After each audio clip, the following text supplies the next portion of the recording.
Boa noite, eu sou a Cílio Simão, começando mais um Área Live. Entrei um pouquinho antes do horário, 20 horas em ponto aqui em Brasília. Bem-vindos todos. Estão chegando mais pessoas. Flavinha, Eduardo já está aqui, Renato, bem-vindo. Como sempre, agradecer a todos a presença. Nosso encontro semanal todas as quartas-feiras. Todos me ouvem bem? O som tá bacana? Alguém sinaliza para mim? Se tá me ouvindo bem, se tá ok. Bom, eu creio que esteja. A Flavinha deu boa noite, Flavinha. Chegando mais gente.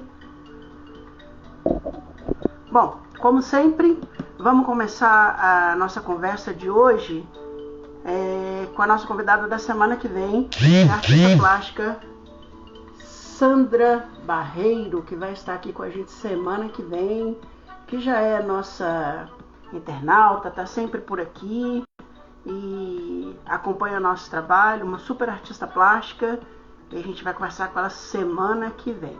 Nosso convidado de hoje é um mestre vidreiro super importante no cenário nacional, né? Trabalha com vários artistas, é um cara super bacana e ele já está aqui ao vivo. Eu vou chamá-lo para o nosso bate-papo. Só um momentinho.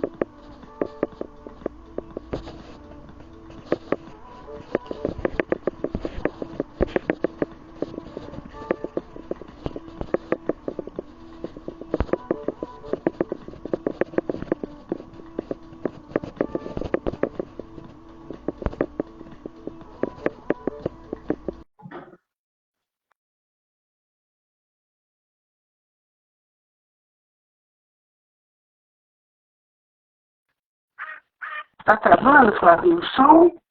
A imagem? Eduardo, boa noite. Tudo bem, Acílio? Tudo. Tá me ouvindo com clareza? Eu tô. Você tá...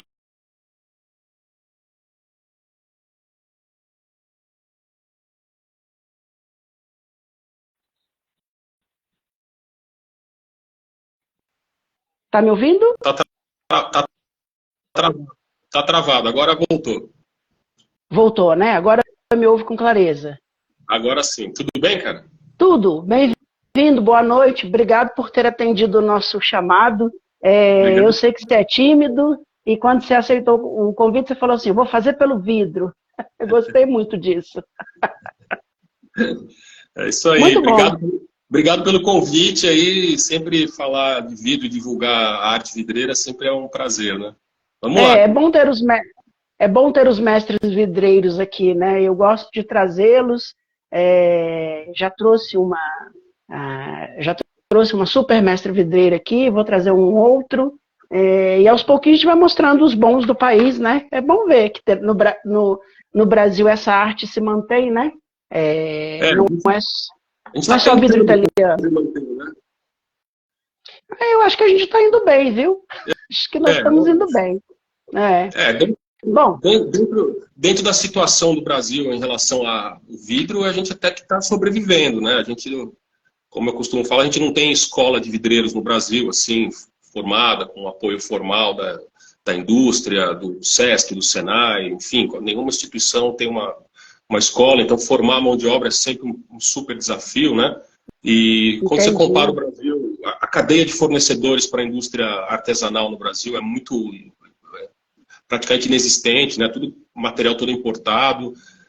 E você compara a realidade brasileira com qualquer país europeu e todos eles têm uma escolinha de vidro. Não vou nem falar Estados Unidos porque tem os Corning Glass Institute da vida, esse tipo de coisa que dá um baile na gente, humilha a gente, né? E a gente tem uma história tão rica no vidro no Brasil e isso não ser preservado é quase eu brinco que é um crime cultural que a gente está fazendo aqui no Brasil, né? Que de não preservar essa arte vidreira que foi muito sui generis. O Brasil tem um tipo de vidraria muito particular, né? Foi uma mistura de alemães com espanhóis, com italianos, com portugueses e franceses e que deu um caldo muito particular. E essa dificuldade da vidraria artesanal aqui no Brasil, fez com que se criasse técnicas mais econômicas, enfim, é o jeito brasileiro de resolver o problema, né? Mas fez com que tivesse bastante mão de obra boa. A gente tem histórias lindas assim da indústria do vidro no Brasil, né? A gente tem os bons mestres vidreiros aqui que vão no peito na raça, né? Mas eu acho que também é porque nós somos muito jovens ainda para ter toda essa tradição, né? Essa tradição está sendo construída com nomes como o seu. Eu descobri há pouco agora que tem uma mestra vidreira aqui em Brasília, que eu não sabia que tinha. Então, essas coisas que vão aparecendo, né? Estão aparecendo pessoas que são apaixonadas por isso, porque é pela paixão, né?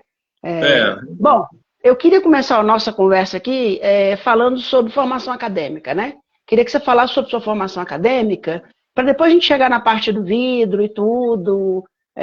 Como é que foi isso? Como é que começou a... Minha história com vidro começou por causa da minha família, né? Meu bisavô veio para o Brasil em 1893. Ele veio da Espanha e casou com a minha bisavó aqui no Brasil, que veio do Vêneto. E eles começaram aqui no Brasil de novo com vidro. Minha bisavó já pintava copos, ela era pintura, fazia pintura, trabalho de pintura no Vêneto, e meu avô já trabalhava com vidro também em Barcelona. E chegando aqui no Brasil, eles começaram a fazer bolinhas de árvore de Natal, aquelas espelhadinhas mais fininhas, mais fáceis, um trabalho de maçarico e tal. Isso depois evoluiu para o meu avô participar de uma primeira fábrica de ampola de remédio no Brasil, chamada Ampex, isso no começo do século passado. E acabou evoluindo para uma outra fábrica que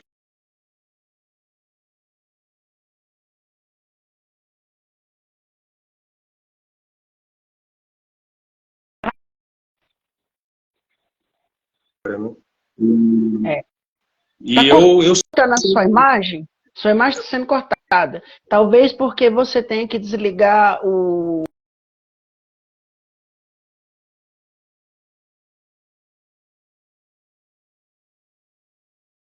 3G ou 5G, né? Porque daí ele fica alternando e fica com essa imagem parada por isso. Provavelmente é isso. Você quer que eu desligue o...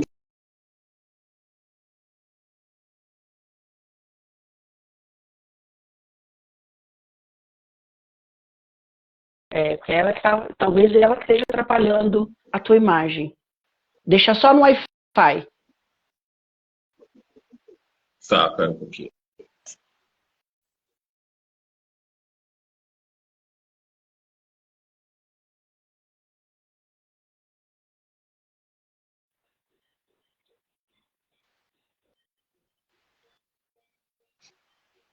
Acho que vai melhorar agora. Vamos lá. Vamos lá. Então, eu estava dizendo...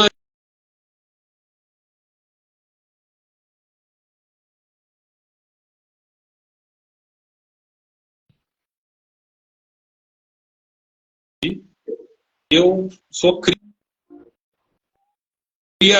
cria disso, né? Uma fábrica de muitas pessoas, de bastante influência, claro, da Península Ibérica, muita coisa de Portugal, muita coisa da Espanha, claro.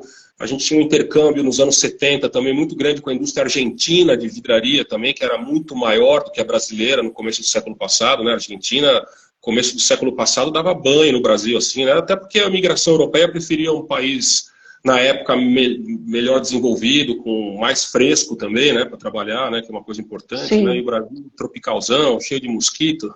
O pessoal preferiu descer um pouquinho mais ao sul para se livrar dessas pragas. Mas aí a gente tem um caldo muito bacana, assim, e eu participei dessa desde pequeno. O meu prazer era estar dentro da fábrica junto com meu pai. Meu pai era um cara que me pegava pela mão, assim, para todos os compromissos que ele tinha, né? E a minha formação é de administração de empresa, assim, né? Formal, assim. Olha, legal, bacana. Mas mas não me rebelei. Eu saí no terceiro ano porque eu não aguentei mais, porque estava muito chato aquilo, né?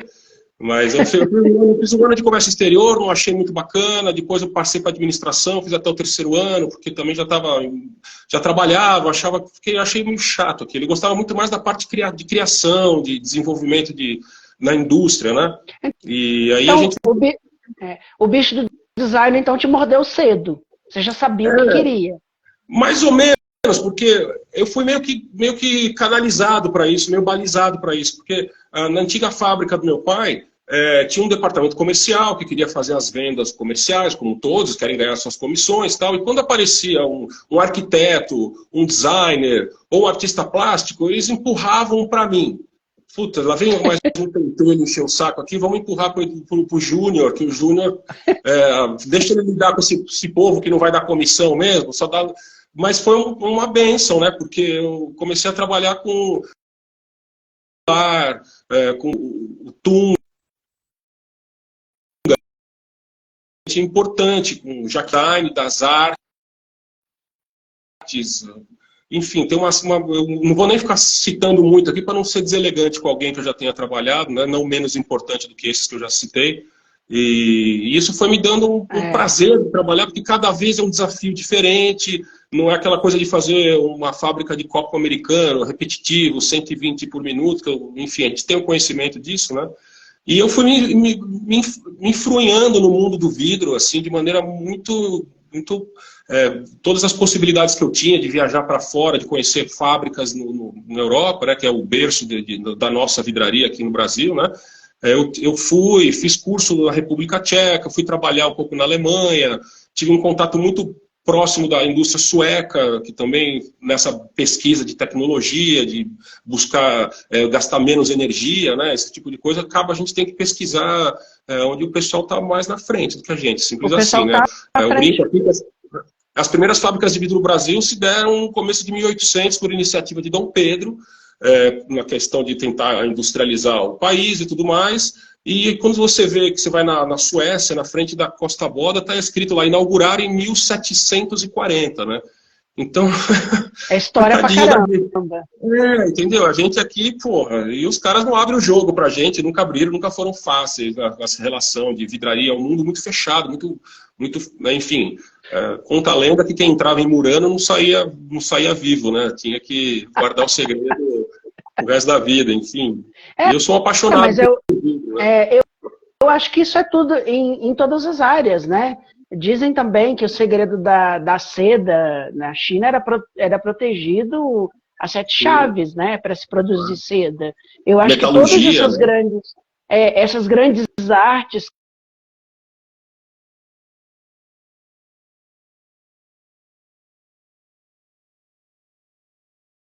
protecionismo. Lógico isso, né? Isso é normal, na verdade, né?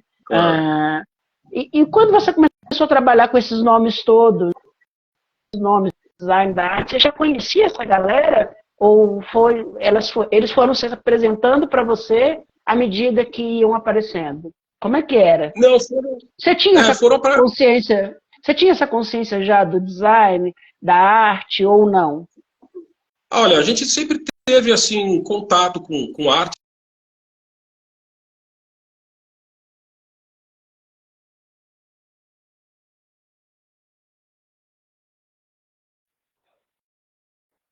O meu avô, que passou para mim, então a música também é uma coisa muito presente na nossa família.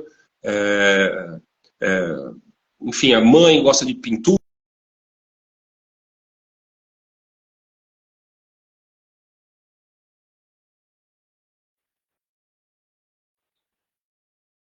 Gráfica, por conta de fazer um catálogo, a arquitetura, enfim, tem uma série aí de situações que você, obrigatoriamente no seu dia a dia, acaba cruzando com esse pessoal de criatividade, né? Então eu não lembro assim, me toquei nisso. É uma coisa meio que natural, foi acontecendo na vida, né?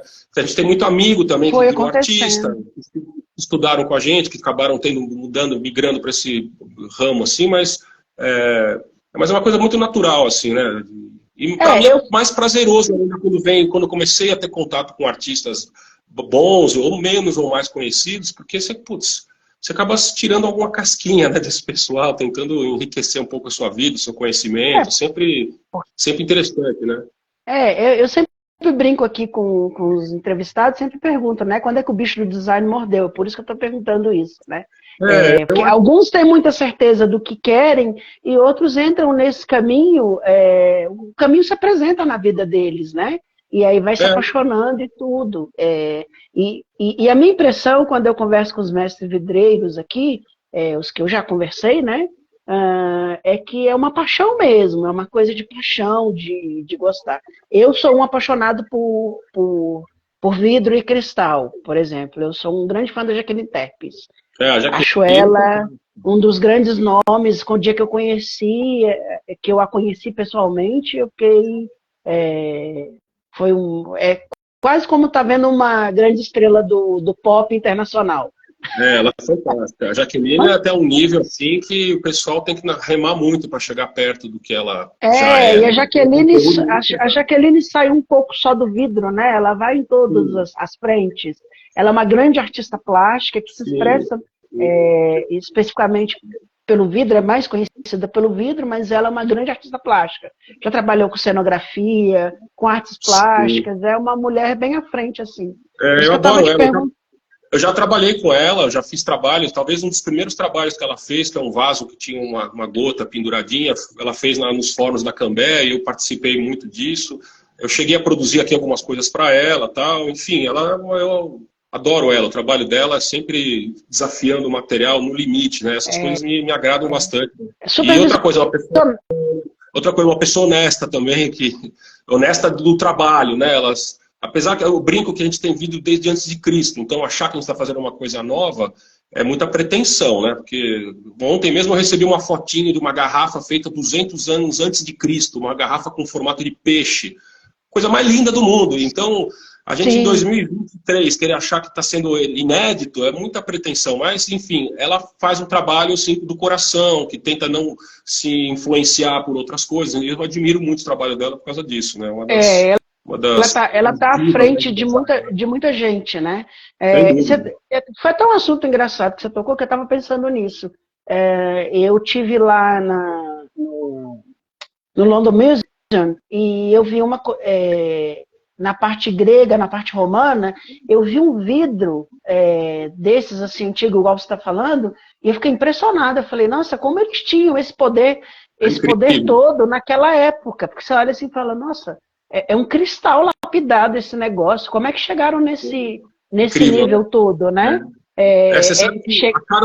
Acharam frasquinhos de perfume dentro das pirâmides do Egito. É uma coisa assim, nesse naipe, assim, né? Provavelmente os chineses já tinham conhecimento disso muito antes do que a gente imagina. A gente quer a lenda dizer que os fenícios, através de fogueiras para iluminação, como se fosse um farol rudimentar, botavam fogo na areia ali da praia, e provavelmente essa sílica derreteu, e ali eles perceberam que, derreteu alguma coisa. Poderia gerar o vidro. Vamos começar a manipular isso. Então, miçanguinhas ou coisinhas de vidro, assim, tem de relato chinês, assim, também coisa muito antiga. É incrível, assim, tem uma história, né? Esse acervo, eu não lembro se é grego ou romano, esse acervo que está lá no London Museum, que é logo na entrada, assim, quando você já sai, os vidros são impressionantes. Foi um negócio que eu fiquei parando assim, olhei bastante, eu fotografei bastante, e assim, eu fiquei muito impressionado pela época e pela técnica. Até brinquei, até mandei para Elizabeth Prado e para Eduardo, que eu gosto muito, adoro eles dois. Eu mandei para ela na época, falei, olha isso, Beth. A Beth e o Edu também são dois fissurados em vidro, né? O Edu já teve um Glass Studio, eu já trabalhei também com o Edu, putz, adoro eles, um casal muito bacana também, super bons no que fazem, né? Adoro. Mas falando em London Museum, os ingleses também deram uma contribuição enorme para o mundo do vidro, né? Eles que praticamente inventaram o cristal de chumbo, né? O LED crystal, né? Enfim... Eles agregaram, eles desenvolveram, assim, talvez há uns 400 anos atrás, 300, 400 anos atrás, uma fórmula que conseguia baixar o ponto de temperatura de fusão do vidro, né? Que foram agregando óxidos, né? Óxido de ferro, dá o verde, enfim. E viram que o chumbo, naturalmente, já tem um ponto de fusão mais baixo dos metais, e eles agregaram o chumbo, e aí deu, além do ponto de fusão mais baixo, ele conseguiu ter maciez, brilho, e também sonoridade, que é uma das coisas que foram os ingleses que acabaram desenvolvendo esse tipo de material, né? Foi incrível. Olha, não sabia. Não Os sabia ingleses disso. são danados nisso aí também. Coisa de 200, 300 anos para cá, eles absorveram toda a tecnologia que tinha no mundo romano e botaram a revolução industrial na história e desenvolveram muitas coisas, né? Coisa de inglês, né? É Aliás, engraçado, eu não tinha. em Londres aí. Como? Tem um Glass Studio em Londres, se eu não me engano, na Tem. Edgware Road, alguma coisa assim. Eu já visitei, é bem legal. Tem uma galeriazinha na frente, assim. O cara também é um super vidreiro, bem super formado. Adoro o trabalho dele. É tipo uma galeria, né? E no É um fundo tem um estúdio, ele tem uma forno. galeria na frente. É lindo, eu conheço. Exatamente. Eu sempre vi esse estúdio, é bem bacana. É bem Isso que legal. você está descrevendo, na verdade, é o cristal, né? Que você está descrevendo. Que você está dando Na uma verdade, descrição.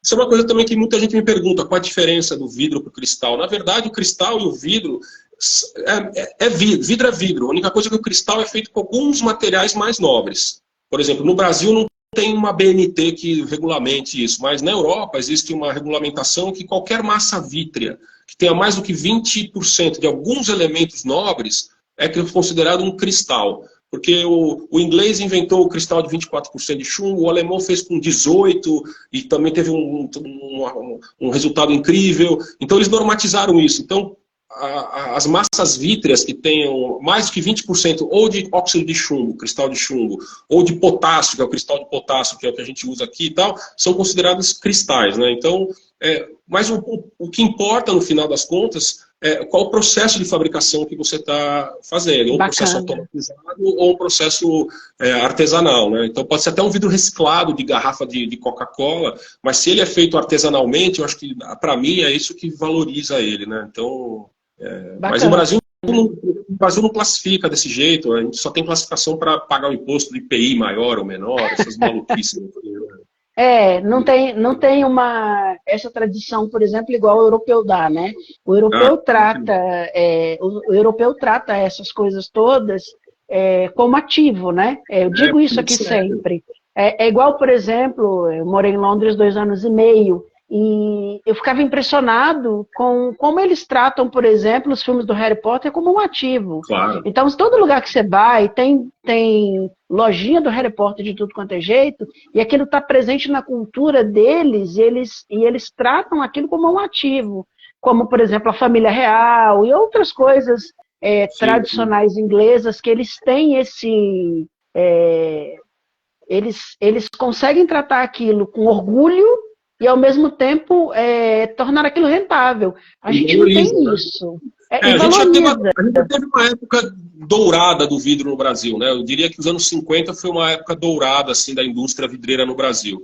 Você falou do Eduardo da Bete Prado, mas a prima deles, a dona Veridiana Prado, que era herdeira da Cristais Prado, eles tinham um prestígio internacional de produção de vidraria artesanal. Toda a representação diplomática no Brasil e no mundo usava um copo chamado linha diplomata, que era feito na vidraria aqui no Belenzinho, no bairro do Belenzinho. Olha que bacana! E levava isso para o mundo inteiro, né? A coleção Bico de Jaca também ficou super famosa na época. E era um ativo que se vendia o Brasil, não é só uma tapioca lá, um negócio assim, tal, tropical, tal. Não, o pessoal fazia vidraria sofisticada já naquela época, nos anos 50 isso, né? Tinha o seu Jorge Prado, que era dono da fábrica, tinha o de Cavalcante como uma parte do mecenato dele, né? Então ajudava no design também desde aquela época, né? Então eles tinham coisas com identidade brasileira, com coisa brasileira, e uma vidraria com toda a dificuldade do mundo, por mais que eles tinham grana para ter acesso à tecnologia, mas era uma coisa com cara brasileira, com pegada brasileira, tá? Com as dificuldades que tinha o local, enfim. A gente teve um período dourado aí de vidraria. Teve um período áureo nessa história toda, né, que as pessoas não conhecem. Por exemplo, eu não sabia dessas histórias. O que eu enxergo dessa vidraria mais industrializada brasileira é que parece que ela sofreu como a indústria do tecido brasileiro, né? Parece que não teve um investimento, uma modernização tão grande, e elas acabaram sucumbindo aos importados, né? E aí ficaram os estúdios, os designers, os pequenos, vamos dizer assim, eu posso chamar de pequenos fornos? Não, né? Sim. Os fornos artesanais, né? Igual o seu, não sei como é que é o processo do Eduardo e da Elizabeth, apesar de conhecê-los há muitos anos, dentre outros, né, que devem ter, né? Eu acho que a gente está dentro de um contexto brasileiro, dentro de uma situação tributária, de incentivo ou não, de certos tipos de indústria, né? E a indústria artesanal, primeiro que ela era, todas elas quase eram familiares. Então, acho que a primeira peneira que aconteceu nessa história você foi a diáspora familiar que acontece naturalmente. Quer dizer, essa passagem de geracional e conseguindo tocar o negócio já é difícil. Então, o caso da Prado é um exemplo. O seu Jorge Prado, apesar de ter dinheiro para não precisar fazer nada na vida, ele segurava a Prado porque aquilo era o prazer da vida dele. Ele tinha prazer ali em desenvolver aquilo e estar na fábrica de vidro. Era um mote de trabalho, mas ele tinha um prazer nessa história. Então, quando ele morre, já a filha já não tinha tanta conexão com a indústria. Então, uma decisão de fecha é uma decisão meio mais financeira do que exatamente de tomar conta de um super pacote cultural que foi gerado durante 60, 70 anos. Né? A história da Prado também é magnífica. Então, tem esse contexto familiar, que já é difícil, que aconteceu na minha família também, que, enfim... aí você tem a questão da mecanização também, que é uma realidade que aconteceu no mundo do vidro. Existiam copos ou coleções que eram feitas antigamente, únicos exclusivamente à mão. E depois a industrialização também já apertou o mercado para as pequenas e médias, né? Mas no Brasil também é tudo complicado. Então a pessoa, quem cresceu, ficou gigantesco, meio que abandonou a fábricas artesanais de onde eles foram gerados. Um exemplo clássico é a Nadir Figueiredo. Né? A Nadir Figueiredo começou como uma multividro no Belenzinho também, que é o berço das fábricas de vidreira, e virou a Nadir Figueiredo nos anos 50, indústria automática, né? E tal. E a multividro, que meio que deu origem à história, eles fecharam por uma decisão financeira, enfim, comercial, mas se fosse na Europa... a Saint-Gobain, que tem a fábrica que faz garrafas e containers e esse tipo de coisa, provavelmente guarda lá, tem uma escolinha de vidreiro ligado a Lalique, a Bacará, esse tipo de coisa, que preserva, né, a indústria dele. A Costa Boda, na Suécia, tem o Costa Glass Center, que é uma escola que você vai lá, enfim, e que dá apoio, enfim, é quase um mecenato industrial por interesses próprios, né? Ele quer continuar a brincadeira. Aqui no Brasil teve esse contexto industrial que é desfavorável para a indústria vidreira, energia alta, enfim. Você tem a troca de geracional também, que não é uma coisa clara, e depois a falta de estrutura no Brasil. Como eu te falei, não tem escola de vidreiro no Brasil. Estou desesperado, eu preciso montar uma escola de vidreiro no Brasil antes de morrer, entendeu? Porque você vê lugares assim que tem um monte de vidro, um monte de molecada batendo lata assim, sem ter o que fazer na vida, e que um curso, muitas vezes para eles que já é meio chato, uma coisinha de audiovisual, um cursinho de teatro, para eles é muito pouco emocionante. A vidraria atinge essa galera que quer um desafio, uma pimentinha a mais, tem uma habilidade manual e quer lidar com... E tanto faz, você entra na vidraria hoje, você já é desafiado a fazer alguma coisa. E não dá para ficar pensando... Não dá para ficar pensando em outra coisa, porque o vidro está na ponta da cana, você tem que equilibrar ele, você tem que ficar olhando, tem o timing dele, se ele está mais frio, mais quente, a temperatura, a cor que o vidro está. Então é 100% de foco ali. E é um trabalho em equipe. Sozinho você faz muita coisa, mas você tem uma equipe em volta de você e é multifuncional. Você tem que ter uma base de entender um pouco de metalurgia, você tem que entender um pouco de carpintaria, você tem que entender um pouco de eletrônica hoje em dia, porque os fornos são elétricos, enfim, no meu caso, por exemplo, né? Então ele te dá um cabedal assim de ser obrigado a ter um conhecimento geral dentro de uma indústria, enfim. E isso depois você ainda tem que adaptar para o mundo da arte, quando vem um cara criativo querendo levar o material. Você já levou até a Lua, ele fala, então, eu queria ir até Marte, pode ser? Geralmente é assim. Né? Mas eu acho que você pensa igual eu penso. É urgente que essas artes todas sejam mantidas. O europeu tem essa tradição, né? Claro. Todas as grandes marcas internacionais começaram com pequenos artesãos.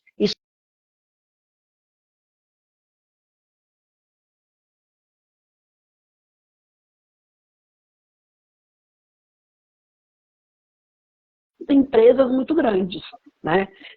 E aqui no Brasil eu vejo, e é uma coisa que eu tenho falado com os designers aqui, é a falta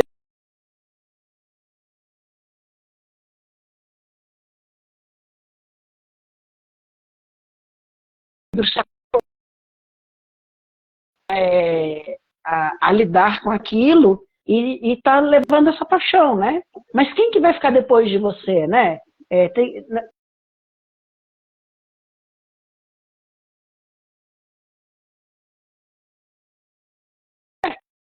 Esse legado, que é outra coisa, que é uma outra profissão, né? E aí falta isso, ter as escolas, por exemplo, eu acho que o terceiro setor,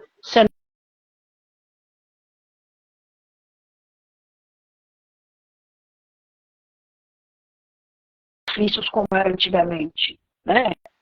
Acho que está na hora de alguém começar a encabeçar isso daí, para poder ter para esses legados irem, porque tem um cara maravilhoso igual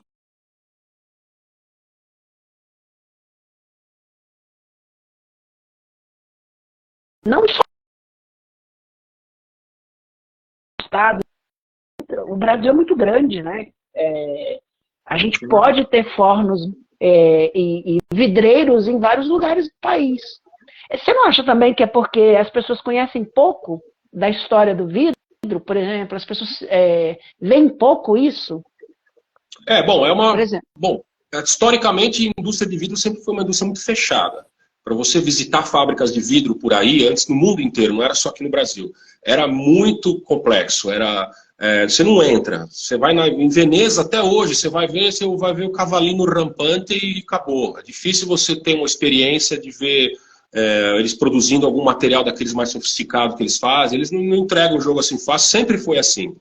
Agora, tem gente que é um pouco mais aberta, percebeu que essa abertura dá resultado, né? Os nórdicos foram os primeiros a começar a ter essa história, venha visitar a nossa fábrica, entre aí, venha curtir o que a gente faz, venha participar, temos escola, venha estudar aqui, enfim.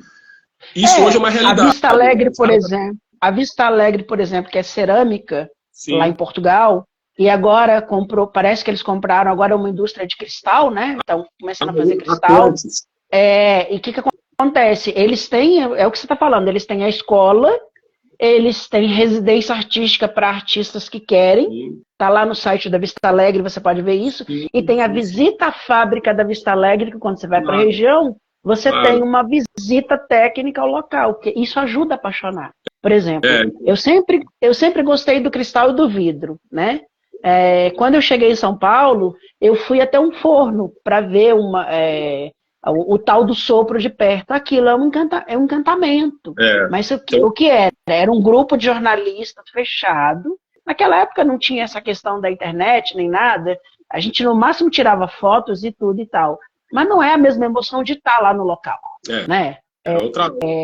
Sentir o calor, diferente, né? É diferente. E outra coisa, por exemplo, eu acompanho o teu Instagram e eu vejo alguns vídeos que você faz, com alguns artistas que você trabalha, e aquilo é um encantamento fora do comum, né? Bom, eu vejo dessa forma, mas porque eu sou interessado nisso. Eu não me canso de surpreender, assim. A gente fala, você não está acostumado, a pessoa fala assim, toda vez eu estou me encantando com alguma coisa. E o vidro está sempre... Eu brinco que tem um Deus do vidro que deixa ou não deixa a gente fazer as coisas, né? Então, a gente fica brincando com essa história e tal, e eu me surpreendo sempre, porque nessas brincadeiras, eu brinco, as maiores cagadas que a gente faz na vidraria são os maiores acertos, assim, porque não tava para fazer isso, a gente insistindo por um caminho, e aí tá de novo lá o Deus do vidro falando pra gente, não, seus tontos, é pra cá, vira pra cá, que, né? Se a gente tem essa licença, dá essa licença poética para o instante, para o que está acontecendo no momento, aí que a coisa flui. E deixar o vidro te dar o caminho, né? Você meio que a gente só meio que conduz. E o vidro não é ponta, o vidro não é agulha, o vidro é fluidez, o vidro é água, ele é curva, ele é bunda.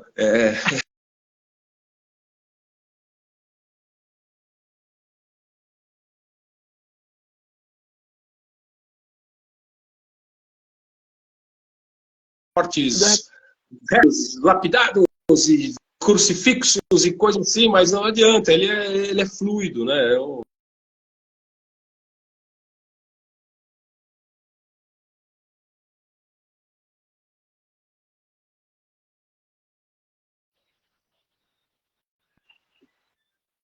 Deu uma travadinha em você agora. Agora já Tem voltou. existe um ditado que diz que nada passa pelo fogo sem ser transformado, né?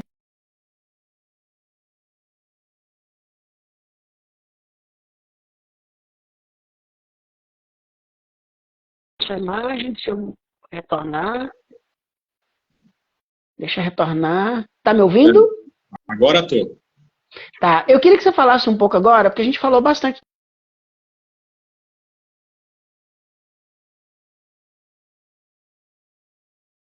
a o estúdio, a 01 Cristais, né? Como é que foi?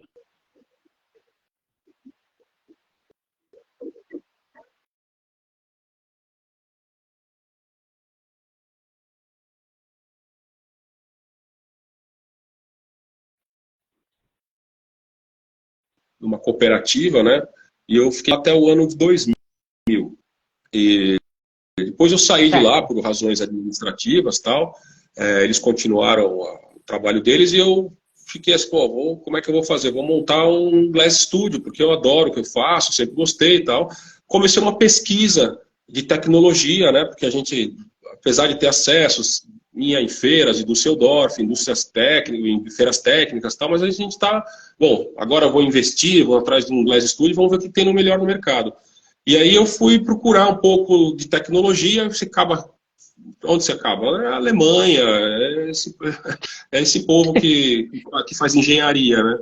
E aí a gente acabou pegando um modelo de Glass Studio, que é o que mais se usa hoje em dia, que é um modelo baseado em fornos elétricos, fornos de cadinho, de pote, e usando uma matéria-prima pré-misturada. Não é o caco de vidro, é uma matéria-prima peletizada, é a tecnologia do plástico, vamos dizer assim, né? É uma tecnologia que foi gerada na Europa por razões ambientais e de praticidade, né? Os primeiros a desenvolver a peletização da matéria-prima foi a Philips, na Holanda, e a Glasma, na Suécia. Então, a matéria-prima básica do vidro é areia. Areia misturada com barrilha e com os outros agregantes, afinantes, isso é em pó. Então, se você transportar isso, a trepidação desmescla essa mistura. Então, quando você vai ter um vidro de resultado ruim. Fora isso, existe, quando você joga no forno, tem volatização pela chaminé, enfim. Aí os maluquinhos da Philips inventaram um agregante, uma colinha, e transformaram a mistura bem homogênea num cornflakes, assim, numa coisa homogênea que eles podiam transportar para cima e para baixo e não funde mais rápido, tem um controle laboratorial perfeito, você não tem perda nenhuma, tal. E eu fui um dos primeiros, talvez o primeiro aqui na América do Sul a trazer essa tecnologia. Eu resolvi trazer inicialmente da Philips, mas a Philips é uma multinacional difícil de lidar, né, com a gente pequenininho aqui, então eles, né, nem se ligam na gente. E depois eu comecei um relacionamento de fornecedor com a Glasma, que é a casa de mistura que a fornece para a Orrefors, que fornece para a Costa Boda, para todos os nórdicos e para a maioria, praticamente, dos Glass Studios que usam matéria-prima virgem, que é o meu caso, né? Hoje em dia existe uma categoria de Glass Studio que trabalha com nuggets, que eles chamam, que são caquinhos de vidro, que essa mesma indústria também prepara já fundido, que usam um forno que vai a só 1100, 1150 graus, que é a temperatura de trabalho, né? Então é mais fácil, a tecnologia é mais barata, mais em conta para investimento, né? E aí eu decidi investir nisso e acabei, quase custou o meu casamento, porque eu vendi meu apartamento. e, e acabei comprando um kit desse, né, de alto rendimento, de baixo consumo de energia, que é outra coisa muito importante nessa história, de emissão zero de poluente, né, também, que isso também é outra coisa que me... E sem óxido de chumbo também, uma composição limpa, com potássio. E comecei a tirar vidro em 2000, isso, processo entre pesquisa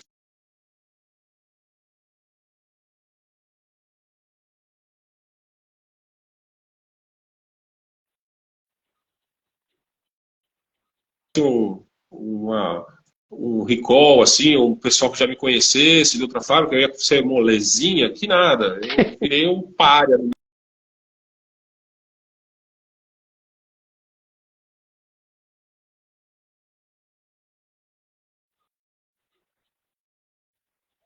Outras, e, enfim, aí o vidro foi me levando por uma cartela de clientes muito díspare, assim. Eu faço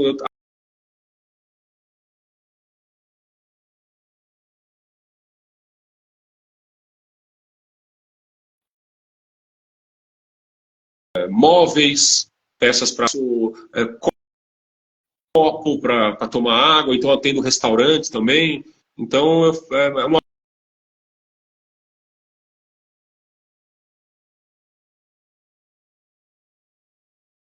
Eduardo. barba, cabelo, bigode. E você Então, essa. sempre. E o teu trabalho sempre foi mais.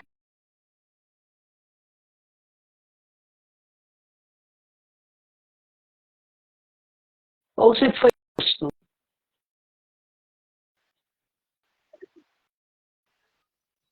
Cortou sua imagem um pouco. Eu estava falando aqui, você sempre teve uma pegada mais contemporânea, né? Sim, Diferente do muito tradicional. Isso foi por sim. conta dos artistas com quem você conviveu? Ou Sem já é dúvida. gosto mesmo? Não, Foi sem dúvida, sem dúvida. influência? Tinha coisa que eu achava assim muito datado. Geralmente as fábricas no Brasil ficavam copiando o que tinha lançado na Europa. Como sempre teve um delay entre o que se lança na Europa. Hoje em dia é mais curto esse delay, né? Mas sempre teve um hiato, assim, de uma coisa que lançasse numa feira na Alemanha e aparecer no Brasil alguma coisa disso depois de 2, 3 anos, uma tendência, né? Uma tendência de cor, de formato, esse tipo de coisa.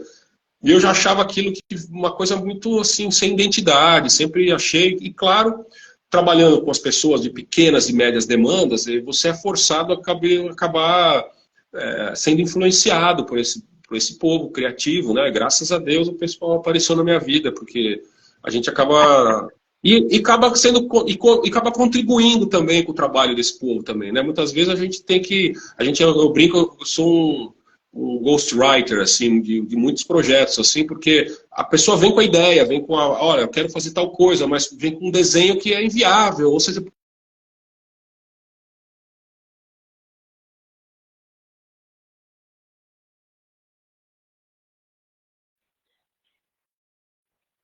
e acaba saindo, e a gente acaba tendo um dedinho nosso no trabalho dos outros, assim, né? É quase como um trabalho de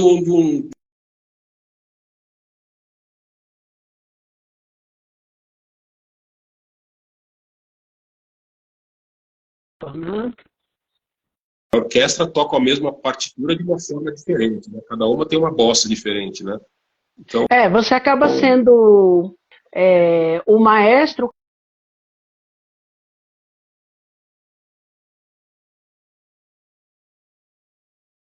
que deu uma super cortada agora, eu não vi a sua pergunta aqui. eu estou falando o seguinte, o que você estava falando agora é mais ou menos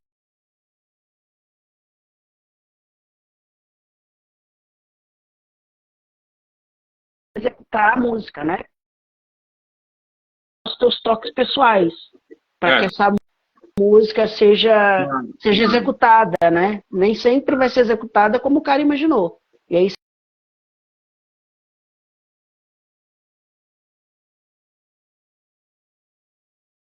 é, De novo. Ah, foi, é, agora eu queria voltou. mostrar agora umas imagens de algumas pessoas com quem você já trabalhou e está Uhum. trabalhando recentemente, né? Lógico, você já trabalhou com inúmeros nomes do mercado. Eu estava olhando teu Instagram, é uma coisa assim maluca, né?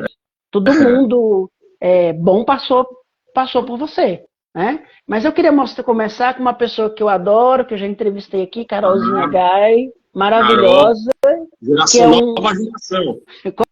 como? É nova É geração, nova né? geração. Filhos da Jaqueline. Filhas da Jaqueline Terres, Ela é essa que é a Jaqueline literalmente. americana. E todo mundo admira a Jaqueline. Ela tem a Jaqueline como uma das primeiro uma das primeiras mulheres a trabalhar com vidro e botar cara no mercado, a Jaqueline. Por isso que todo mundo tem uma super admiração por ela. Ela é super guerreira, assim, super... sabe o que quer, né? Tem muito bom gosto. E a Carol eu adoro ela. A gente tem um trabalho muito bacana junto. Ela aprendeu a aceitar a dificuldade do vidro e se amoldou a isso, né? A primeira vez que a Carol apareceu aqui... Pois é, aí quanto tempo atrás aí. A primeira vez que ela apareceu com um desenho de uma luminária maravilhosa, linda, linda, linda, meio Art Nouveau, assim, sextavada, assim, modular. Só que aquilo foi uma frustração logo de cara. A gente se conheceu frustrando um ao outro, porque eu conheci o trabalho dela, e aí ela veio, puta, mas era tipo na época, tipo 40 mil reais para fazer um molde. E aí falei, não, agora vê o que virou o trabalho dela. Virou um trabalho orgânico, de curva tal. Ela entendeu essa plasticidade do material e a gente eu adoro ela, adoro ela. Não, e Carolzinha tá super em voga, né? Tá em todas as grandes lojas do país, nas mostras de decoração, com um trabalho lindíssimo. Já entrevistei ela aqui, ela foi uma das nossas primeiras entrevistadas. Foi a live de número 8. Hoje a gente está na live 83. Olha só. Uau. São 83 lives já por aqui. Que legal. Outro nome importantíssimo da arquitetura brasileira, Patrícia Anastasiades. Maravilhosa. Patrícia ela foi responsável por eu desenvolver o primeiro móvel assim, de vidro da minha vida, né? A gente nunca tinha feito objeto, mas um móvel, e foi por um trabalho que a gente desenvolveu junto para Artefato, né? Que a gente faz ela foi a curadora dessa história. A gente fez uma coleção de mesinhas de canto para Artefato. A Patrícia também, meu Deus, né? Que mulher, né? Só gente especial. É uma super designer, diga-se de passagem. Sim. Além de uma grande arquiteta brasileira, é uma super designer, está nas grandes marcas. Tem um trabalho muito grande com Artefato, você falou bem. Eu não sabia que ela tinha trabalhado com você, não? Hotelaria. A gente está até desenvolvendo uma coleção agora de objetos, tal, que a gente está começando E ela é fortíssima na parte de hotelaria, né? Ela que foi uma das responsáveis pelo Hotel Cadoro, pela revitalização do Hotel Cadoro, dentre outros, né? Palácio Tangará, ela esteve envolvida, dentre outras coisas, projetos pequenininhos, né? Eu vou falar com ela, eu fico até tremendo quando eu vou falar com ela, fico pensando nas palavras que eu vou usar, entendeu? Porque ela é muito sofisticada, muito sofisticada. Adoro ela é muito sofisticada, a palavra é essa. Gosto bastante. Irmãos Campana. Bom, aí Humbertão, né? Humberto, a gente vence. É um cara que veio assim para o meu estúdio recentemente. A gente já vinha namorando há algum tempo, já houve umas conversas um tempo atrás. Infelizmente, o irmão dele acabou falecendo. A gente teve um hiato assim. Lamentavelmente. Mas o Humberto encostou assim na gente, porque ele também tem um contato com a Carol. A Carol teve uma certa influência de indicar ele. Ele é um cara internacional, ele pode trabalhar com vidraria onde ele quiser, né? Já trabalhou na Itália. E é uma honra escolher a tua vidraria, né? Porque é o que você está falando. Tem uma carreira internacional, celebrado pela Louis Vuitton, pela Hydra e tal. Pode chegar em qualquer lugar do mundo e falar, eu quero tal coisa. Mas para ele ter escolhido a sua vidraria é bacana, muito bacana. E é bacana os grandes nomes apostarem nas indústrias brasileiras e nos fabricantes brasileiros. Isso é muito importante para a gente. Principalmente ele que tem essa visibilidade internacional de verdade, né? Claro. É importantíssimo isso. Parabéns. É visionário isso. Eu fiquei muito honrado também com a presença dele aqui. E quando vem gente como a Patrícia também, que é internacional, esse pessoal quando procura a gente, o Tunga, porra. Carolzinha também, Tunga, maravilhoso, artista plástico, né? Eu queria mostrar uma foto aqui, porque eu acho que isso aqui é no metrô de Londres, não é? Se eu não me engano. Não sei qual a estação, mas eu reconheci. Eu acho que era Tottenham, alguma coisa assim. Eu estive em Londres atrás de coisa de vidro, né? Porque o meu forno que eu uso, ele foi desenhado por um inglês, o David Taylor. Bacana. O David Taylor é um vidreiro que fez curso de vidraria daí na Europa. A gente se trombou numa feira na Alemanha. Ele tinha feito um desenho desse meu forno, que tem uma inovação assim, tecnológica, em termos de facilidade de trocar o cadinho. E aí eu fiz uma viagem para Londres para cruzar com ele, que voltou a morar e trabalhar numa empresa que fazia fornos, né? Ele desenvolvia esses fornos. E aí eu passei uns dias aí em Londres, né? E eu morei também na Inglaterra por um período da minha vida em Ramsgate, que é Bacana, perto de Dover. E eu aproveitei para bacana. visitar a cidade, que estava mais decadente do que nunca. Aquela Mas cidadezinha de praianas, né? Que o pessoal ia curtir uma praia lá a, nos grandes... a famosa Nos praia, grandes a famosa praia de pedra de gelo, né? Que com ninguém entra na água, uma escadaria enorme para descer. com escadaria enorme. É uma maravilha. Mais uma foto aqui que eu queria que você dissesse quem é. É um Pô, artista plástico, né? esse é o Túlio Pinto. Porra, o Túlio Pinto, cara, esse cara, eu vou dizer assim, sem errar, cara, ele é um Tunga atual, cara. É muito É o cara que faz foda. aquelas obras que tem metal e vidro, né? Que tem um vidro no meio. Eu já publiquei aqui. O trabalho dele é O fantástico. trabalho E dele eu está representando. não sabia que Ele era está você que trabalhando. fazia parte de vidro dele. Sim, bom, também é outro internacional. Ele também tem um trabalho onde ele quiser. E a gente começou um trabalho, e eu, como eu dou muita abertura, tal, a gente se dá bem. E ele é um trabalho muito sólido, né? Ele tem a Galeria Milan, que é a galeria que representa ele aqui em São Paulo, tal. E a gente sempre vem fazendo os últimos trabalhos aí. Eu tenho trabalhado com ele. Ele é um cara muito fácil de lidar também, um artista exigente pra caramba, como quase todo artista, mas ele testa o limite do material, esses pesos que ele trabalha, a escala que ele trabalha, ele também me desafia, É uma me escala dá monumental, né? Que ele trabalha, um troço grande, assim, não Não, e a é? gente tem que levar essas coisas para dentro da indústria, pré-aquecer aquelas barras de aço e tal. Tem toda uma equipe, tem a equipe do Maurício Pereira, da Madeira, né, que faz a parte de produção. Enfim, tem uma galera que vai junto. Você vê aquela foto, quantas pessoas tinham para fazer uma das obras ali, né? Uma equipe grande, né? Pois É. olha lá. Aí Então é bastante aí gente. é parte da tua equipe com uma equipe que vem dele, né? Ou não? É tudo, tudo. Tem uma equipe que ele contrata, que é o produtor, que é o Maurício Pereira, que é aqui de São Paulo, que é um produtor de cultural aqui. O Maurício tá aí na foto. Não, o Maurício não tá. Tá um cara de barba, é um desses caras da equipe, que é o Paulo, que eles, vamos dizer assim, eles cuidam da parte de metalurgia. Então, esses pré-moldes, esses vigas que eles trabalham, eles Esse aqui? trazem pronto. Esse é o Não. Túlio, da direita de camisa preta é o Túlio. O resto, esse de máscara é o da equipe dele. Os outros são vidreiros que trabalham comigo.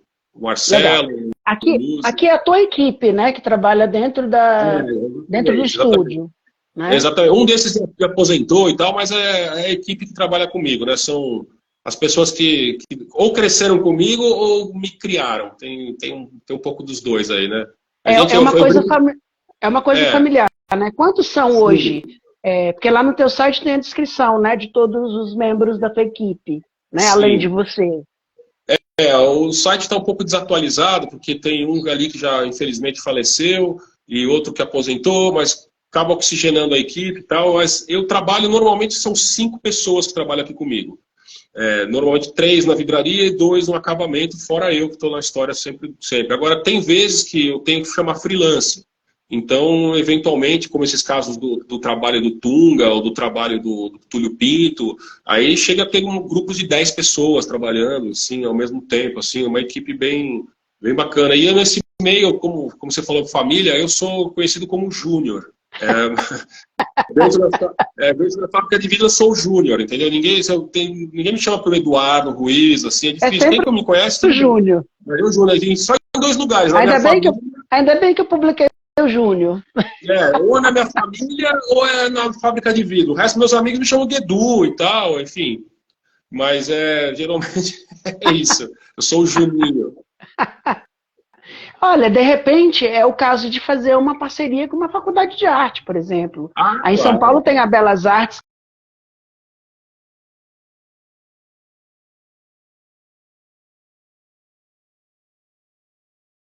Belas Artes, isso é bem bacana. Você se inscreve como empresa e você faz chamados para estágios. E aí você Sim, faz sim. um chamado de estágio, é muito bacana. A época que eu trabalhei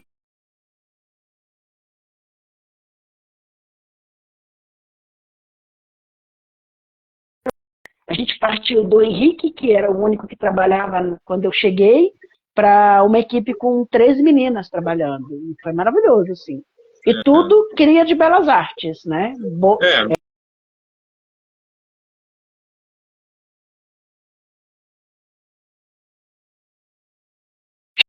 Mais uma foto aqui.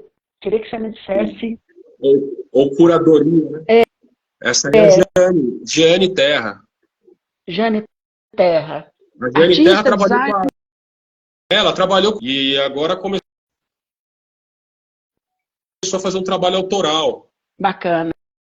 Também super consistente, assim, tá fazendo um trabalho de resgate, trabalho ligado com águas, com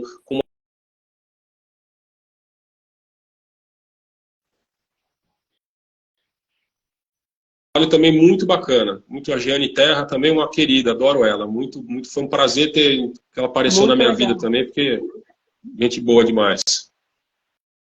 Bacana. Mais uma foto. E a Licó, né? A Licó dispensa apresentações. A Licó também é Elisa Bracher, e o Rafi, aí, o assistente dela.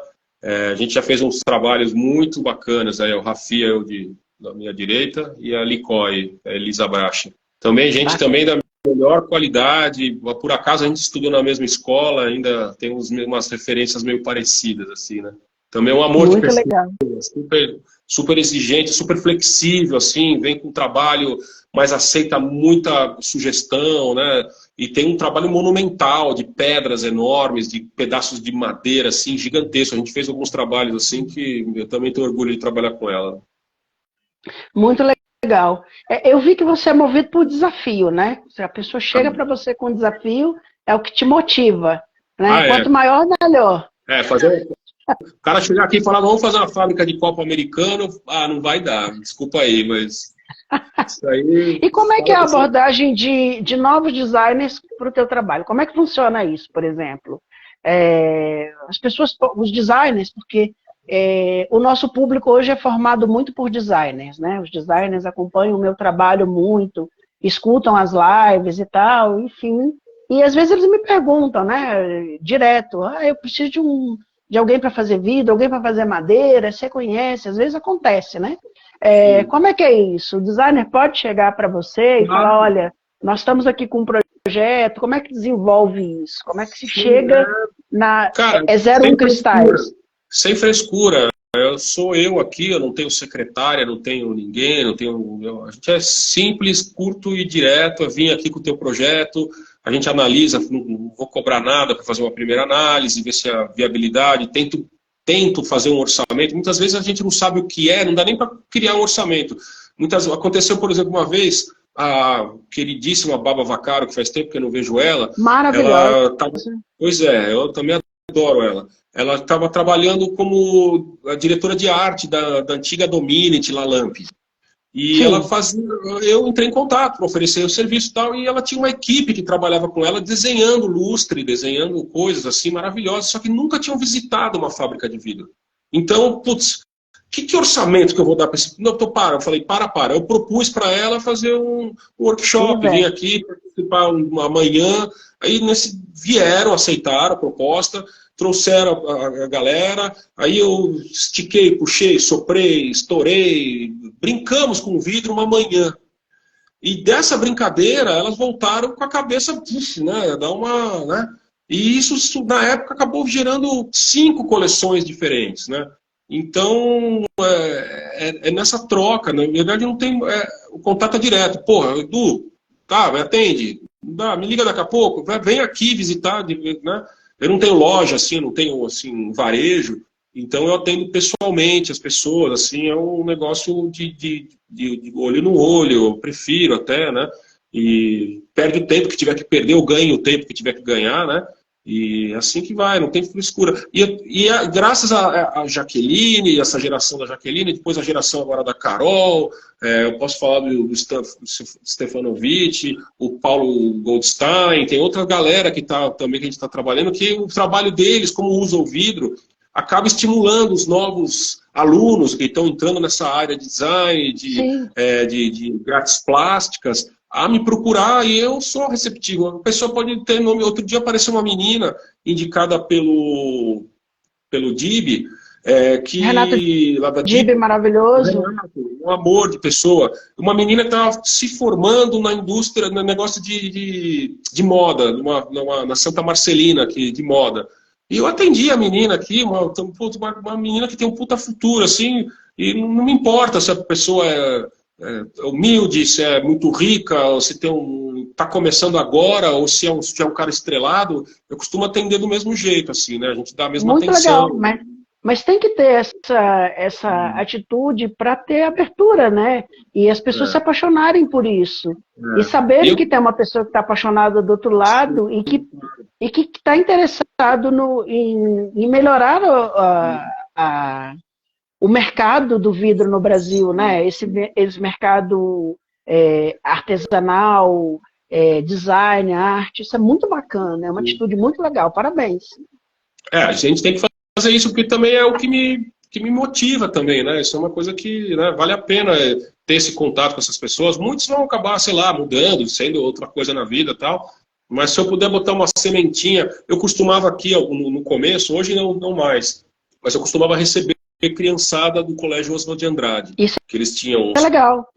eles tinham uns passeios aí culturais e tal, e eu conhecia à época o diretor, e eu falei, olha, traz a molecadinha aqui, a gente fez um petit comitê assim de criançada, eu vinha de manhã e à tarde, eu dava uma palestrinha tal, ensinava a criançadinha, fazia fibra ótica, fazia umas bombagens para aquelas coisas que a gente faz para impressionar, né? E a molecada ficava louca, enfiava uma bolinha na água, fazia ficar craquelê e tal. E, putz, não foi uma nem duas, mas teve pai que me ligou, cara. Pô, eu queria visitar, porque minha filha voltou para casa pirado nessa história. E então,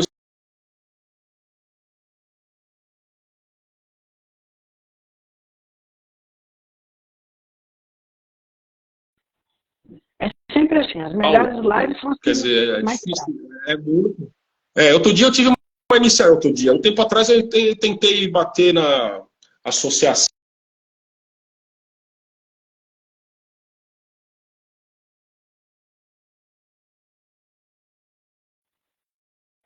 Tá Afinal, fechando. é broxante, porque você chega lá e tem uma puta sala bonita, fazer reuniões e tal, protocolos, tal.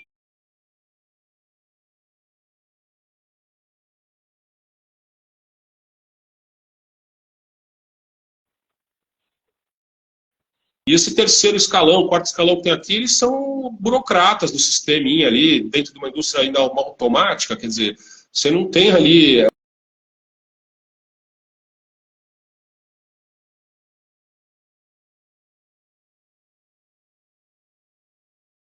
Deixa a imagem recuperar. Peanuts, né? Seria uma grana de urina para os caras para montar um Glass Studio, ou financiar uma,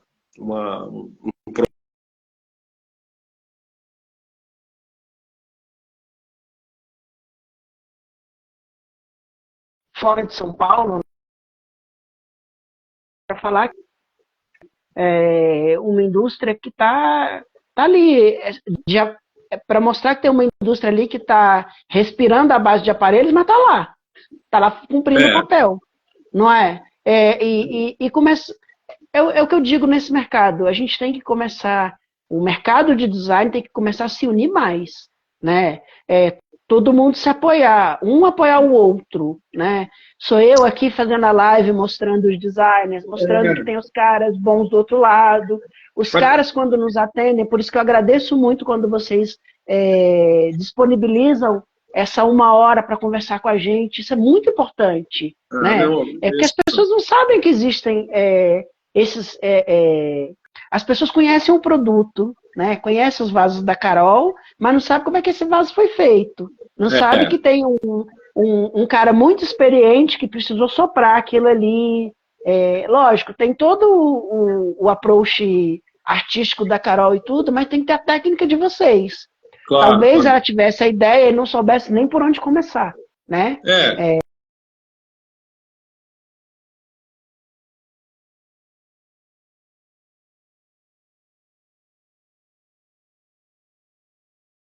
com a nossa informação. E aí,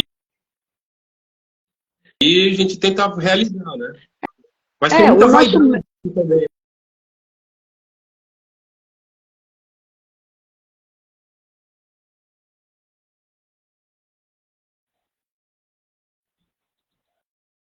Quem vai querer vir fazer também, ou vai tomar o meu mercado. Tem gente que tem uma visão muito mercadológica da coisa, né? E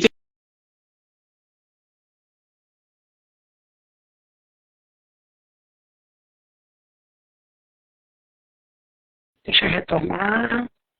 também eu não sou um cara vaidoso, quero botar minha assinatura, deixar minha marca, eu não exploro direito minha marca.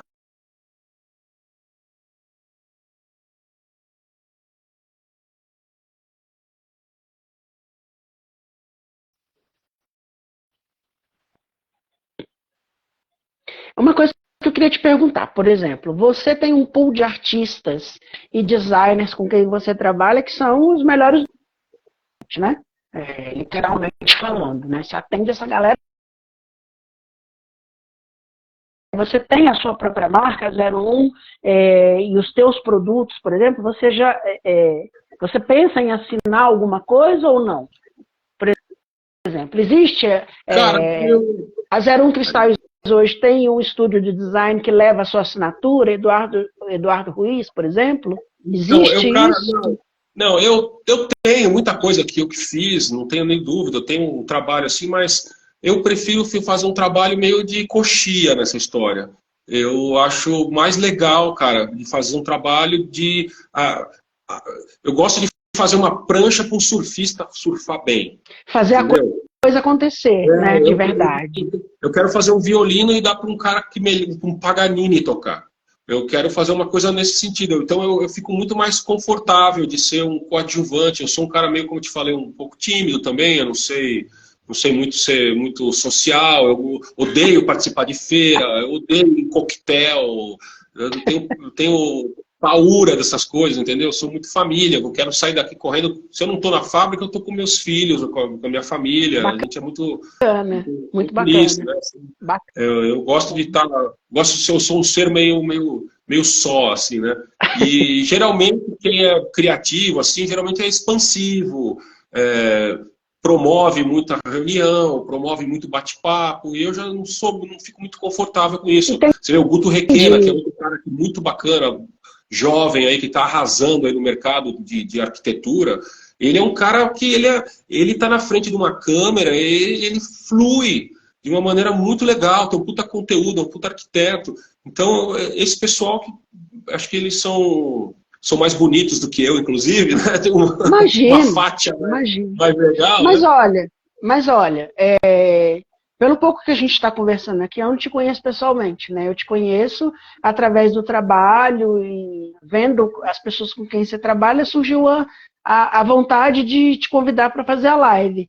Eu acho que você fala muito bem, você fala com muita propriedade sobre o que você fala, muito bem mesmo, assim, né? Tanto na parte técnica quanto na parte artística. Então você tem um conteúdo gigantesco para ser explorado, e eu acho que isso tem que ser mostrado de verdade, sabe? Assim, aparecer mais, às vezes não precisa nem aparecer tanto, mas, por exemplo, mostrar mais o processo produtivo. Lógico, a gente não pode mostrar todo o processo porque tem alguns segredos industriais, né, que não podem ser mostrados, de técnica. Não, tem que mostrar. Eu sou totalmente a favor de mostrar. Totalmente. A minha cabeça é totalmente diferente do que foi um dia, que seria a influência básica que quase toda vidraria tem, que é ficar escondidinha assim e tal. Mas eu passei experiências de vidraria assim na minha vida e que me mostram que o mais legal é realmente, olha como faz. Vem tentar também, não é impossível, né? Uma vez eu fui com meu pai. Isso é maravilhoso. Eu fui com meu pai uma vez para Veneza. E a gente tinha amigos que o Bedoni, que faziam fornos de vidro, enfim, tinha uma galera que vendia maquinário e tal, então a gente entrava nas fábricas de vidro como um parceiro, um camarada, né? E eu lembro uma vez que a gente foi para Veneza, talvez em 1994, 95, e chovendo, de maré alta, a gente andando de galocha lá para visitar a fábrica e tal. E enquanto o meu pai estava no escritório tomando café, eu fiquei na vidraria. no Venini. E eles estavam fazendo uma figura, um sábio chinês, assim, tipo de uns 40 centímetros, assim, eu sentei no cantinho, eu pedi um permisso ali para ficar no cantinho ali, sentei sem atrapalhar ninguém, o pessoal sabia quem eu era, que eu era do Brasil e tal, que era um vidreirinho, vai. E aí eu fiquei no cantinho e, cara, eles terminaram aquele negócio e comecei a chorar, obviamente, porque era um negócio tão bonito, tão legal, e eles sacaram que eu estava emocionado de ver, e, putz, então esse tipo de coisa, eles gostaram de me mostrar. Por mais que eles fossem fechados, ou por mais que eles não quisessem mostrar, não deixava ninguém entrar naquela situação dentro da fábrica de vidro, além das pessoas que estavam lá dentro, eles perceberam a minha emoção de ver o trabalho deles, e foi uma coisa que eu percebi o prazer deles de ter mostrado como é que fizeram. Nunca repeti aquilo, nem queria repetir aquilo, não dá para. Você vê um Stradivarius, você não vai copiar um Stradivarius, não dá, né? Vai fazer uma guitarra Fender, você não vai fazer uma Fender na sua casa, você, né, vai ver um Lalique, eu não vou querer, não tenho a pretensão nenhuma de querer fazer um Lalique aqui no Brasil, assim, nunca. A criatividade, ninguém inventou a roda, né? Ninguém inventou os fornos. Não é uma técnica muito diferente do que existe nos outros lugares do mundo. O que vai mudar é a criatividade. Aí entram os designers e os artistas, né? E o tempero local, né? E o tempero local, que aí e aí entra também a sua... você é um co-artista e um co-designer nessas histórias todas, né? Porque muita coisa é executada porque você está lá. Porque talvez se o cara fosse num outro lugar, não saia nada. Né? Claro. Tem que ver tudo isso. Eu queria mostrar agora. Eu me sinto realizado com essas coisas. Como os outros estão em ascensão, quando eu vejo uma foto da Carol no jornal, quando eu vejo uma exposição do Túlio bombando, cara, isso aí me dá um prazer assim muito, muito, muito bom, cara. É um prazer indescritível, assim. E é bonito ver isso, né? É bonito ver essa paixão. É bonito ver gente que tem essa paixão pelo ofício. Isso é tão raro de ver, né? Geralmente as pessoas fazem pela grana, né? E pelo status. Às vezes não é nem pela grana, é só pelo status. Mas a gente vê que você tem a paixão pelo ofício e de pôr essa galera toda pra frente, né? Que é mais bonito ainda. Né? Entender que o outro tem o que é necessário, que eles têm a criatividade e tudo, né? Não que você não tenha. Mas e desenvolver junto com eles. Isso é muito bonito. Eu queria começar a mostrar agora só algumas peças tuas, produzidas por vocês, e eu queria começar com isso aqui, que eu acho que é dessa moça da joalheria que você falou da moda, né? De quem que é essa peça? Cara, isso foi um trabalho que eu fiz de uma joalheria que veio aqui, um trabalho fotográfico que eles pediram para eu fazer. Eu queria algumas peças para participar desse ensaio fotográfico. Muito Aí legal. eu forneci para ele umas bolas e tudo mais, e saiu essa foto linda. E ela me forneceu essa foto, a modelo, eu nem sei o crédito de quem é, que eu não sei qual é a modelo. E as bolas que ela tem na mão foram feitas por nós aqui, né? Bacana. Puta foto bonita. Né? Eu achei lindo. Eu sou um apaixonado por joalheria, né? E quando eu vejo, eu já fico Isso aí é um trabalho que eu fiz pro estúdio 3F, um pessoal aqui que é de Belo Horizonte, que está em São Paulo, que a gente fez esse trabalho também de umas luminárias, umas caixas quadradas, que deu um possível novo tijolo de vidro, assim, enfim, é um desenvolvimento de arquitetos, né? Tinha que ser. A gente publicou isso no seu post, né? Saiu essa peça. Sim. E eu achei super interessante, porque é o que você está falando, é um tijolinho de vidro, né? São tijolinhos que eles fizeram. De vidro bem refinado. Um tijolinho aí, cada um com uma cor, e esses tijolinhos, eles isolados, eles podem ser empilhados, eles podem se transformar em porta-treco, alguma coisa assim, ou podem, e também se transformaram numa luminária que eles desenvolveram. Que é essa aqui. Isso aí. Esse é um dos... bacanérrimo. Lindo, lindo. O pessoal é muito fera. Aí, ó, tá vendo? E aí, se a gente estudou, a gente fez essa gama de cores. Olha, que lindo, né? Demais. Demais. É visionário mesmo, assim, bem bonito. Deixa eu achar uma outra aqui pra gente poder mostrar. Que é sempre bom mostrar o santo e o milagre. Ricardo Bueno. Ricardo Bueno, que é um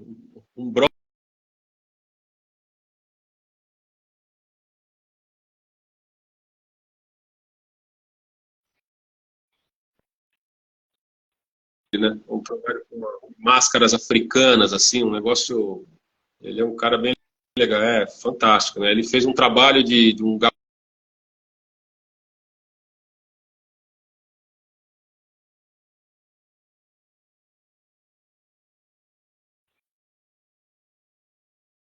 isso aí, tá lá na Dipot. Aqui é Estúdio Humanos? É, estudo humano.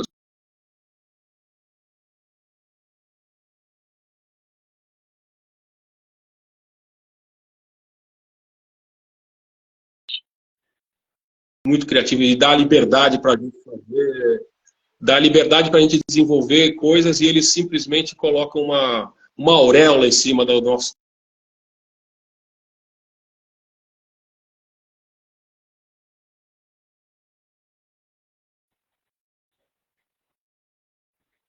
Enfim, eles tinham que montar uma instalação e tal, e a gente veio, literalmente, foi brincando com o vidro, fizemos aí.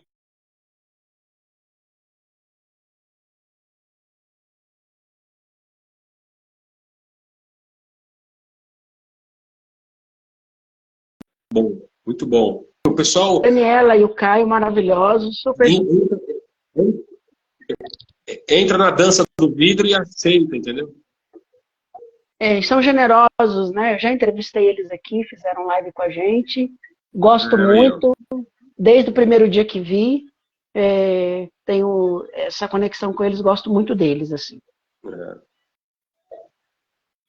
Sempre estão aqui curtindo os nossos posts, às vezes participam das lives, eles são muito legais. São castiçais, né? São castiçais, na verdade, são vasos e castiçais. Ele de ponta cabeça, ele virou castiçal. Ele para cima, isso aí são brincando com vidro verde. Lindo. Isso é produção sua mesmo, né? Eu, quando tenho um tempo sobrando aqui, eu acabo fazendo um laboratório de várias coisas, né? Mas, entendeu? Por exemplo, isso daí eu deveria ter transformado em produto e vender nas melhores casas do mundo. Pois eu fiquei olhando para isso aqui e falei, nossa, que negócio mais bonito, lindo. Ficou bem bonito. Maravilhoso. Vou mostrar isso para um colega meu chamado Thales Avertano, que trabalha com produção e cenografia natalina. Com certeza vai te procurar. Manda sim, que eu vou atender com o maior prazer. Tem muita coisa que está aqui, eu tenho um galpão com muita coisa, que são sobras de desenvolvimento, ou coisa que a gente vem brincando e tal. O Thales é um menino super criativo, ele é um set design especializado em cenografia de Natal. Então, por exemplo, de repente desenvolve bolinha de Natal com você, porque ele adora bola soprada. Por acaso, a gente não conversou sobre isso antes, mas eu fiz no começo eu tenho até um post que eu fiz de bolinhas de Natal. Eu fiz um kit, eu devo ter umas 50 bolinhas de Natal vermelhinhas, tudo bonitinho para pendurar com ganchinho. Tá esperando um Thales aparecer aqui. Então, vou pedir pro Thales te procurar, com certeza. Essas são as mesas da Artefato que a gente fez com a Patrícia, né? Lindíssimas. Lindíssimas. Estão vendendo muito bem, estão exportando, eles também são super exigentes, esse set aí. A gente começou isso com um desenho bem freeform, assim, né? Aí depois, para entrar no processo de industrialização, de passar pelo passo e não passo, códigos de barra, é isso aí, ó. Lindas, né? Lindos. Patrícia Anastasiades, né? E você? Sim. Isso aí. É muito legal. Parabéns. Patrícia tem equipe também, né? A Patrícia tem uma equipe também fantástica, né? Patrícia trabalha que nem gente grande. Isso é Túlio Pinto. Esse trabalho foi feito aqui. Monumental, lindíssimo. Aí é você. O Maurício Pereira, que eu te falei, esse de amarelo aí, que está no meio da foto. Que é o produtor cultural aí, inclusive que foi através esse aí, Maurício Pereira. Foi através dele que eu conheci o Tunga. Ele também me trouxe muita gente boa aqui para trabalhar comigo, né? A gente conhece meu pai era amigo do pai dele, por razões de vizinhança, né? Olha o trabalho do Tunga, né? Tá louco. E essas barras de ferro vão lá para a fábrica de vidro, a gente tem que pré-aquecer elas. O trabalho de fazer isso aí é um negócio assim, meio Blade Runner, assim, sabe? Meio insano. Bem insano. A gente tem que ser meio xarope, né? Aqui mais um pouquinho do trabalho dele. Isso. E ele vem cada vez... Tem uma que a gente fez que são 3 vigas assim que formam um tripé que está lá no novo... na usina lá em Pernambuco. E, puta merda, são vigas de quase 4 metros de comprimento e o que segura elas em cima, assim, fazendo um chapéuzinho, é uma bolota de vidro, assim, que a gente... Olha, a traquitana que a gente inventou para fazer isso aí é só rindo, viu? Genial, muito bom. Os gringos veem isso aí, eles não acreditam que a gente faz isso aqui no Brasil. Os caras não botam fé. Sabe o que é engraçado? Quando eu estava na Inglaterra, eu mostrei um vaso da Carol para uma italiana. Ela olhou e falou assim, é italiano? Eu falei, mas é do Brasil, é feito no Brasil. E ela ficou olhando para mim e falou, jura? É feito no Brasil, é made in Brasil. A designer é brasileira e é soprado no Brasil. Ela falou, não acredita. Eu falei, Não, e é mais legal, essa é uma parte técnica que você não saberia, mas quando o pessoal que conhece fábrica de vidro vê nosso trabalho, aí eles perguntam, por exemplo, você tem o Glory Hole? Como é que é o tamanho do seu Glory Hole? Glory Hole é o forno de caldear. É aquele forno quando você reaquece a peça de novo. A gente, por não ter fornecedores de fornos de Glory Hole aqui no Brasil, pelo gás ser caro, a gente tenta resolver a peça, tirou do forno, ela está mole, você molda e está pronto. Na Europa, geralmente eles pegam, dão uma amassadinha, aquece de novo, puxa mais uma outra orelhinha, volta, aquece de novo, gruda mais uma peça, volta, aquece de novo. Mas só que isso custa uma fortuna de energia para fazer isso, né? E a gente aqui não tem isso, esses recursos, então a gente tem uma vidraria que a gente acaba fazendo e tem que acertar de primeira. E acaba acertando, porque a gente também tenta tanto que acaba acertando, né? E aí o pessoal acredita, nossa, como é que vocês fizeram isso e tal? E geralmente a gente acaba achando os jeitos mais simples, mais econômicos, né, de conseguir para contornar isso, né? E as ferramentas a gente brinca, nossa ferramenta alemã é um pedaço de ferrinho que a gente achou na Avenida Celso Garcia, um tijolo Essas são as nossas maiores ferramentas tecnológicas, né, que a gente usa. Mas a gente tem uma coisa que eles não têm. A gente tem isso, a gente consegue trabalhar, fazer o máximo com o mínimo, pela criatividade. Sim. Eles, quando não tem algum equipamento muito sofisticado, eles não vão para frente. Nem trabalham. Nem trabalha. Nem trabalha, nem começa o dia. Faltou o cara que bota o pinguinho ali, no botão. Não. Nem volta para casa. Justamente, é isso aí que você está falando. Principalmente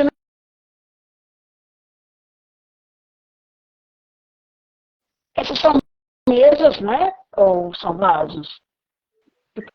Puxei essa foto. Essas são mesas também que eu fiz para uma cliente, essas mesas. Não é. Isso aí é um outro trabalho que eu fiz, também é meu isso aí, não é de ninguém. Eu fiz para uma cliente. Mas lindíssimo, parabéns. Lindíssimo. Isso aqui você tinha que colocar em produção. São bolachonas de vidro que eu fiz grossas assim, e ela serviu de tampo, e aí eu colei em vasos com diferentes alturas e acabou formando também mesinhas assim complementares assim, né? Ficou bem interessante também. Eu fiz para uma cliente minha. Eu achei lindíssimo. Acho que você deveria colocar em produção. Mas depois eu vou vender, vai dar trabalho, vou ter que fazer mais, vai ter que botar na caixa, entregar. Imagina! Isso aí você acha um lojista que vai vender isso para você de olhos fechados. Entendeu? É parceria. Não dá pra gente fazer tudo. Entendeu? Nada contra lojista, eu vendo para muitos lojistas. Mas eu sempre procuro o consumidor final, cara. Por isso que eu acabo... Até para cara que não é nem um designer. Outro dia apareceu aqui, cara, um médico de Sorocaba. Ficou sabendo de mim porque um parente dele, ou próximo dele, ele atendeu uma pessoa que trabalhava no artefato e descobriu de onde que era feita a mesa. Imagina. O cara veio de Campinas, de Sorocaba para São Paulo, e ele estava fazendo um apartamento, e enfim, veio xeretar. E, pô, ficamos amigos, porque o cara muito bacana e tal. Então a gente acabou criando coisas e pegando coisas que o apartamento dele, ele vai ter um preço mais acessível, vai ter mais coisa de vidro até do que seria, né? Porque alguns, não estou generalizando, mas o lojista ele tem um timing comercial, ele tem um timing de moda, É difícil você... e ele te troca por... Né, a maioria te troca por uma coisa que chegou da China ontem, né? Então, a gente sempre está tentando buscar o consumidor final, seja...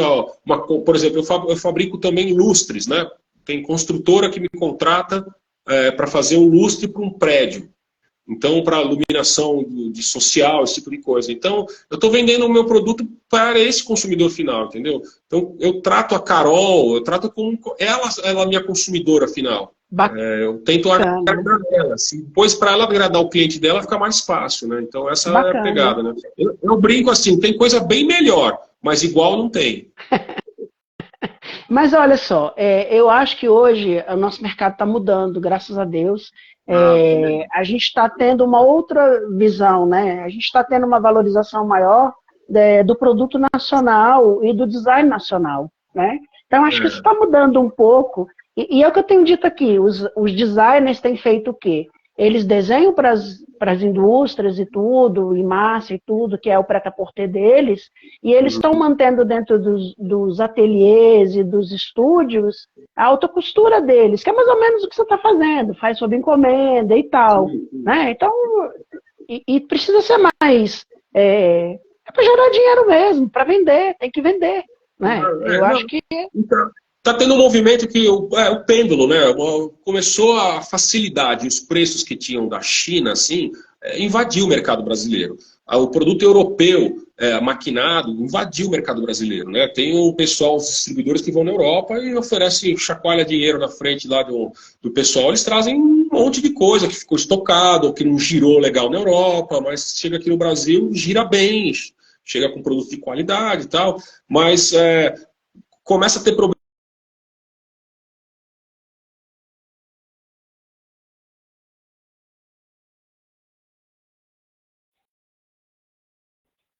Um copo na coleção da pessoa, tem reposição. Esse problema para restaurante é um pouquinho mais sensível, porque eles precisam manter uma reposição de uma coleção, de um...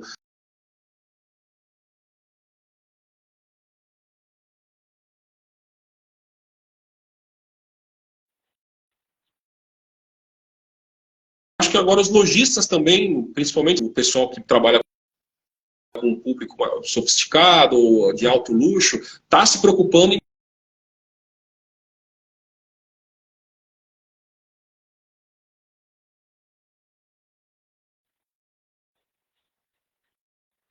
tem a mesma coisa que ele encontra em Portugal, na Espanha, ou qualquer outro país europeu. Ele fala, porra, o que eu venho fazer aqui? Pegar a coisa que eu produzi no meu país? Pô,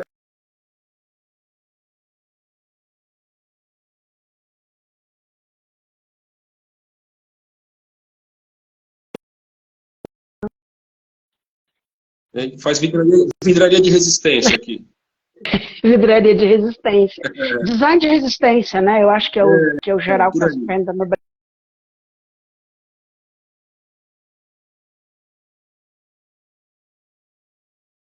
Ele vigor...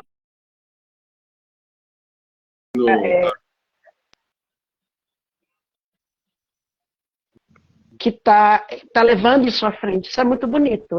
É bom ver isso. Um dos motivos dessas lives aqui é isso, é mostrar esse mercado para as pessoas conhecerem, para os outros designers conhecerem. Vou tentar apresentar você para o Thales, que você acha que ele vai gostar do seu trabalho, você vai gostar do dele. Legal. É um cara bacana. Um rapaz que está crescendo bastante no mercado. Legal. Bom, vou ter que encerrar nossa live. A gente já está com 1h30 de live, olha. Quando o assunto é bom, vai indo e isso deixar a gente fala mais, né? Mas eu espero ter outras oportunidades de trazer você aqui para falar mais sobre o vídeo, mostrar mais. Quem sabe a gente não vai aí no teu estúdio e mostra. Já está convidado. Seria muito bacana, vou ver se eu consigo fazer isso. Queria que você fizesse o teu comercial agora e deixasse aqui onde é que a gente encontra os teus produtos, como é que entra em contato. Vou mostrar o Instagram do Eduardo, né? Eduardo Ruiz, eduardo.ruiz.júnior. Eduardo normal, Ruiz com Z, ponto Júnior. Ponto né? JR. Que é Vai achar. Isso, vai achar a gente no Instagram, que é onde eu mais divulgo as coisas, né? Quem quiser entrar em contato comigo, manda um inbox aí que a gente responde dentro do possível. Enfim, quiser fazer alguma coisa com vidro, tiver com vontade de conhecer o material, se você é estudante, designer, quiser... Bacana. Não precisa ter medo, não. A gente está aqui para tentar perpetuar essa brincadeira aí que a gente adora fazer, né? Vamos fazer um intercâmbio dos vidreiros com os designers, vamos fazer um negócio bacana. O que eu puder ajudar, eu estarei aqui para ajudar. O site da empresa é 01 Cristais, né? Vamos lembrar que é o nome da... .com.br, né? É o nome da empresa, 01 Cristais. Onde é o estúdio? Está aberto ao público? Como é que é? Como é que funciona isso? Fala pra gente. A gente trabalha aqui diariamente, das 9 da manhã até mais ou menos umas 5 da tarde, mas é sempre bom entrar em contato e marcar, porque a gente dá uma atenção especial para a pessoa, tal. Eu não tenho varejo aqui, eu estou na Rua Belém, número 30, no Belenzinho, em São Paulo. Então, visitas agendadas. Antes de ir, tem que agendar. É bom agendar, até porque você pode estar com a Carol, pode estar com outro designer fazendo um trabalho e ele vai conseguir dar atenção. Por isso. Exatamente. Então é bom ligar, dá para vir marcar também, minha agenda não é uma loucura, não sou nenhum Mick Jagger aí de agenda internacional, Adorei. Mas